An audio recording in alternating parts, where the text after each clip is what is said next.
सुमुखं सुहृदं सुलभं सुखदं स्वनुजं च सुखाय ममोघशरम् अपहाय रघुद्वहमन्यमहं न कथञ्चन जातु भजे।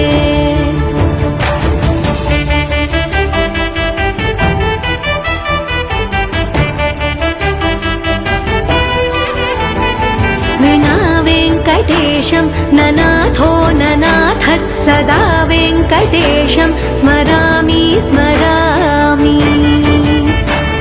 हरे वेङ्कटेश प्रसीद प्रसीद प्रियं वेङ्कटेश प्रयच्छ प्रयच्छ।